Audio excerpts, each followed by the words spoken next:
Minister Jayalalitha writes to Prime Minister again, seeking his immediate intervention on the repeated attacks on fishermen. The Election Commission wants political campaigns on TV channels to fall under poll expenses. Actor turned DMK MP J.K. Ritesh is arrested on a land-grabbing complaint and sent to Vellore jail. Midnight tremors measuring 2.8 on Richter scale wake up residents of flood-hit Tirupur. The VCK accuses the Tamil Nadu government of adopting double standards in awarding compensation. The Tamil Nadu Congress chief serves the first salvo, wants a probe into the funding of the Kudam protest. பணம் எங்கிருந்து வருகிறது, இதனுடைய பின்புலம் என்ன, இவர்களுக்கு எதற்காக இவ்வளவு சக்தி வந்தது என்பதை ஆராய்ந்து வெளியிடுகிற பொறுப்பு மத்திய அரசுக்கு இருக்கிறது என்பதை நான் இந்த நேரத்தில் தெரிவித்துக் கொள்கிறேன். An auto driver jumps into the Kuam river. Sources say alcohol was the trigger. The International Justice Mission ropes in school children to create awareness about bonded labor. Tamil Nadu to get 7 new exclusive traffic police stations. Chennai gets 2 at Valsravakam and Chemencheri. Hello and good evening and welcome to Headlines Now with me, Anu George Kanjanathopal. A lot has been happening across the country, but first, the national headlines. The Delhi High Court has granted bail to Sudhindra Kulkarni and 2 former BJP MPs in the cash for vote scam case. The eyewitnesses in the double murder of 2 men in Mumbai identifies the 4 accused in the killing. Killer of Jessica Lal, Manu Sharma gets a conditional parole to attend his brother's wedding. General Musharraf speaks exclusively to NDTV, says the case of Dawood's extradition is complicated. Murli Manohar Joshi strongly denies suggestion that he put pressure on the probing 2G scam. And the London Olympics runs into a controversy again, this time over the stadium sponsorship by Dow Chemicals.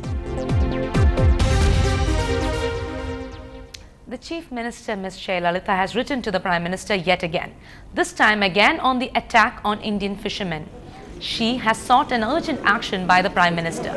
She has written to the Prime Minister that Lankan Navy's attacks on Tamil Nadu fishermen continue unabated, that the Lankan Navy pelted stones on Tuesday and 1 fisherman was seriously injured. She also added that India should assert itself with Lanka to control rogue elements in Navy. A 35-year-old woman was allegedly murdered for gain in MGR Nagar. Our crime correspondent Salim has more information on this. 35-year-old woman, a housewife, was found lying dead in a pool of blood in Chennai's MGR Nagar a short while ago. Sources from the police department say that the woman's throat was slit with a knife. The police have arrived at the scene of crime. The body is still at the scene of crime. Sniffer dogs and forensic experts will be pressed into service. As of now, sources say that some jewels are missing and this case is a murder for gain.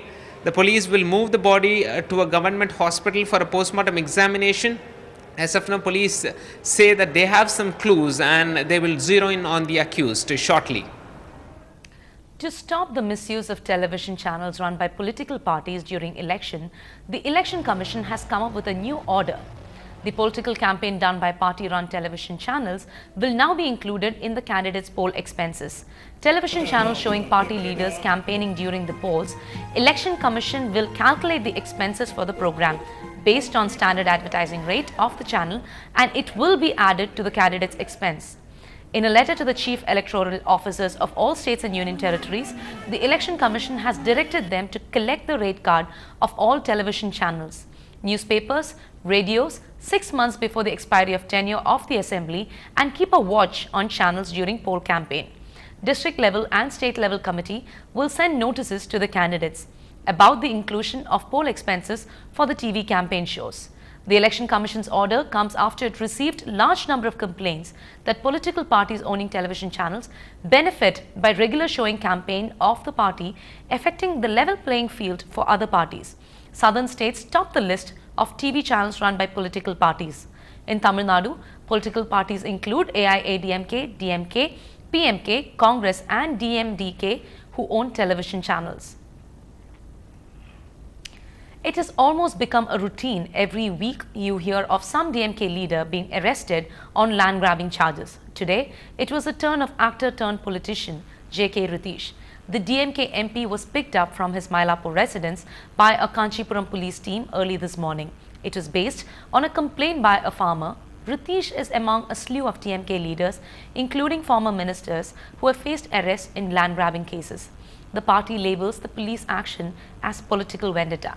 Government sources say the law is just taking its course. Our crime correspondent Salim tracks this case.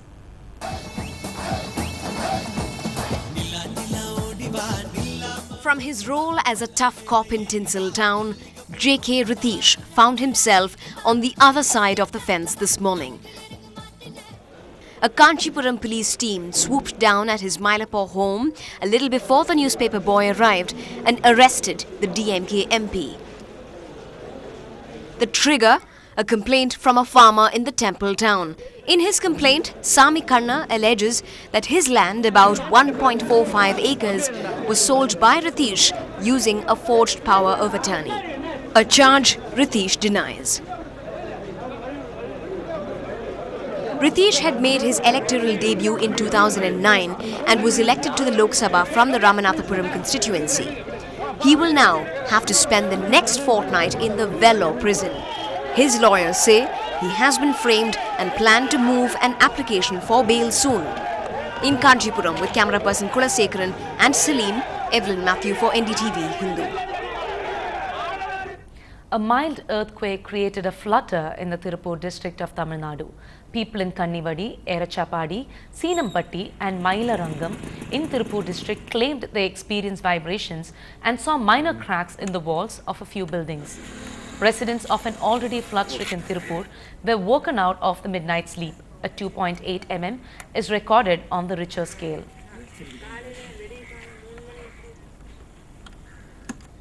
The VCK Working Committee met today and passed resolutions on many issues. On Paramakudi, the government has announced only 1 lakh rupees for families of victims, while government is offering 2 lakhs for rain-affected victims. They say that this is injustice because if they get 2 lakhs, families of Paramakudi victims should be given 10 lakhs. On Kudamkulam, they say that the government should go for a general referendum, that it is the people's decision and verdict. They demanded that a team of MPs should visit the site. On fishermen attacks, they said that the Tamil Nadu government should form an all-party team to meet the Prime Minister. They also discussed issues revolving around the controversial Anna Centenary Library. An auto driver jumped to his death at the Kuam this morning. He survived by 2 sons and a wife, who claimed that alcohol addiction was the cause of the event. The body is yet to be recovered and the fire rescue service are engaged in a search using catamarans. This is his second attempt at a suicide, with the first one just hours before his death at 6 a.m. He was rescued by auto drivers the first time but could not be saved during his second attempt. B.S. Jnanadesikan was sworn in today as the new Tamil Nadu Congress Committee Chief. The Home Minister P. Chidambaram was present at the event. He offered his respects to former Prime Minister Rajiv Gandhi by his statue along with P. Chidambaram. The new Tamil Nadu Congress Chief is on his first mission and now wants a detailed probe to understand just who is funding the Kudamkulam protest. He also said that he would strive for bringing back rule of Kamaraj, the last Congress Chief Minister in the state, who is credited with introducing many reforms in the 1960s. Is it goodbye for sunshine? More on that after the break.